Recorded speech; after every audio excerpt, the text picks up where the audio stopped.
Legenda sepak bola bocorkan strategi melaju jauh di Piala Asia, Sintayong disebut jadi kunci.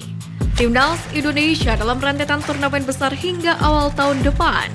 Salah satunya Timnas Indonesia asuhan Sintayong akan berlaga di Piala Asia 2023.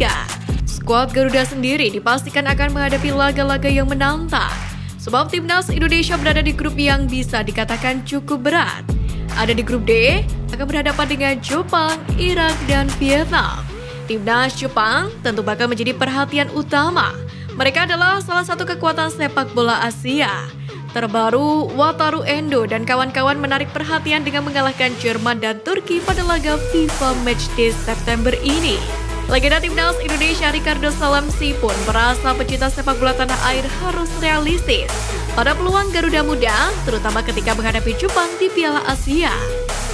Harus realistis, Jepang salah satu kekuatan Asia dan bahkan dunia. Mereka sudah menjadi peserta langganan Piala Dunia. Buka Salamsi. Level Timnas Jepang menurut Ricardo berada beberapa level di atas Timnas Indonesia. Apalagi belakangan semakin banyak pemain Jepang yang berlaga di klub-klub besar Eropa. Namun Ricardo meminta untuk skuad Timnas Indonesia tak perlu kehilangan rasa percaya diri. Mereka harus berani menghadapi Jepang di Qatar nanti. Meski demikian, Ricardo juga menyampaikan bahwa Timnas Indonesia tak semestinya hanya fokus pada Jepang saja di grup D Piala Asia nanti. Sebab ada dua tim lain yang harus diperhatikan. Irak dan Vietnam juga memiliki ancaman yang cukup besar untuk bisa mengalahkan Timnas Indonesia. Atas dasar inilah, Ricardo merasa banyak pihak yang menyebut peluang Timnas Indonesia cukup berat di Piala Asia nanti. Namun sosok yang pernah berlaga di Piala Asia 2007 itu meminta tim Merah Putih harus berusaha dengan keras. Optimisme itu ada lantaran ia percaya bahwa level Timnas Indonesia saat ini sudah meningkat.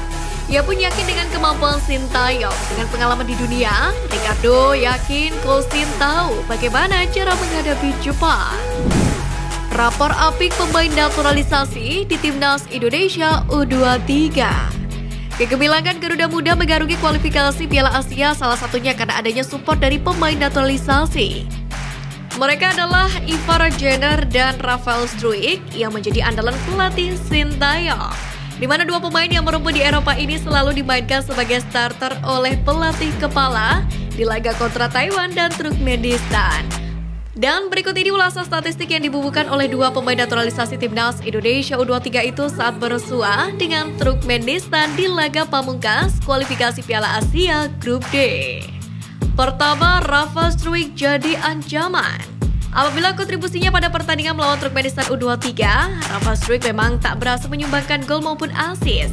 Namun kehadirannya di atas lapangan menjadi ancaman tersendiri. Sebab pemain asal Ado Den Haag ini jadi salah satu juru gedor andalan Garuda Muda. Saat mengisi lini serang, dia cukup aktif menghadirkan ancaman bagi barisan pertahanan Turkmenistan U23. Tercatat, pemain berusia 20 tahun itu sukses melepaskan 4 tembakan. Dari semua percobaan itu ada 3 yang mengarah ke gawang alias menjadi shot on target, sedangkan 1 lainnya meleset. Kedua, penampilan mantap Ivar Jenner. Sementara itu untuk Ivar Jenner sendiri juga memegang peran krusial di lini tengah skuad Garuda Muda. Ia mampu menjaga keseimbangan saat berduet dengan Arkan Fikri dan juga Marcelino Ferdinand di sektor ini. Salah satu kontribusi yang paling mencolok ialah tembakan kerasnya dari jarak jauh pada menit ke-41. Tembakan ini sempat membentur pemain lawan, sehingga bola berbelok arah menjadi gol pertama Garuda Muda. Gol ini pun membuka keunggulan anak asuh Sintayong, sekaligus membuat Timnas Indonesia U23 bermain lebih nyaman, karena bisa unggul terlebih dahulu. Di pekan ini, Sintayong telah berhasil mempersembahkan hasil gemilang bersama Timnas Indonesia Senior dan Timnas Indonesia U23. Kini giliran Indra Syafri bersama Timnas Indonesia U24 yang unjuk gigi. Dalam hal ini, manajer Timnas Indonesia U23 Endri Irawan memastikan bahwa beberapa pemain yang kini memperkuat Garuda Muda di kualifikasi Piala Asia U23 juga akan diproyeksikan untuk tampil di Asian Games mendatang. Untuk itu, ia menolak spekulasi Timnas U24 akan memainkan skuad cadangan atau grade B di ajang yang digelar tahun ini di Hangzhou, China tersebut.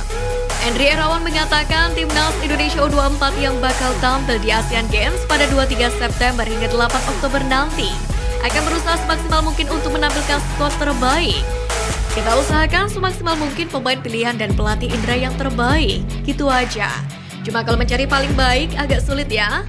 Artinya pilihan yang terbaik dari yang kita bawa ke Asian Games pasti akan dibawa pelatih Indra ke Asian Games sebanyak 22 pemain.